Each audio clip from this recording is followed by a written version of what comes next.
what is it like for you as an African woman, you know, as a Black woman in corporate America? What has your experience been like?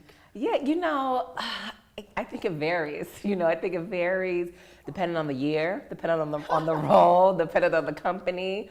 But what I always think is, even in my hardest days, I'm always encouraged because one, I feel like it's my responsibility to do and to work a certain way and to make sure that I'm really advocating for change and being able to open up the doors for the next young lady to come and follow my lead, or even the next man too, but definitely people of color. And I really want to do my work in changing the stigma that anyone may have of it, and really and just. What are some of the stigmas? Can you talk a little bit about that? I think that really sometimes, I think too, like being Nigerians, depending on who you talk to, I think the president of Nigeria one time said Nigerians are lazy, you know, right? Even though we tend to excel in every single thing that we do, I think another stigma is, especially being a Black woman, that you have this like very aggressive personality and attitude, and I'm just kind of like, no, I'm chill.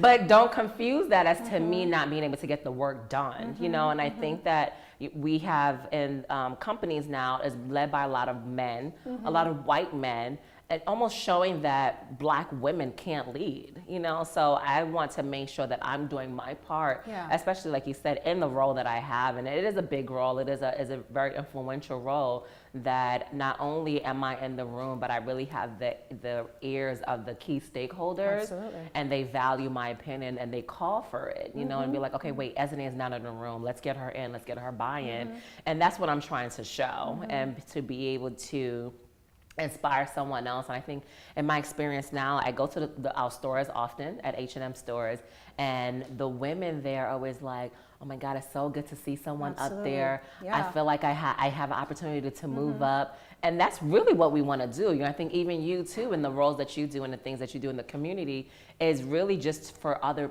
young women to see you could get there too. Like, you know, I didn't drop off the sky, like I say.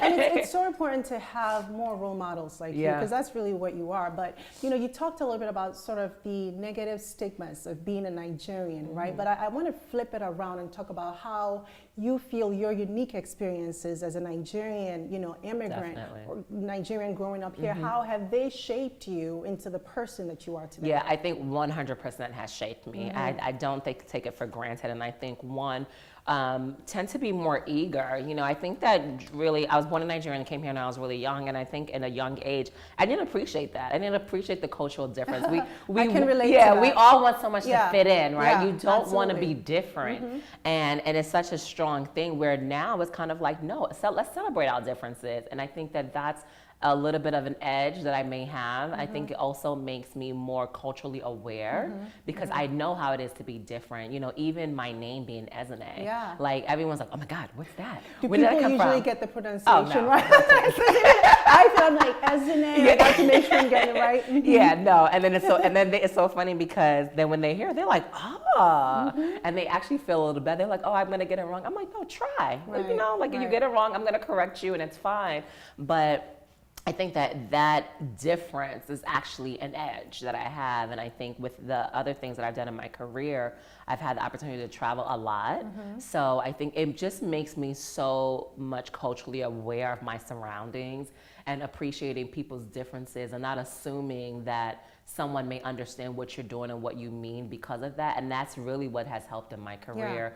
I think anyone that has met me professionally always say that I bring a level of like ease into a conversation, regardless of how challenging it may be. And I seem to really be like in touch with whoever it is. And I use that to my advantage. So I think that you celebrate your differences and you capitalize on it. And I think that really can give you that competitive edge.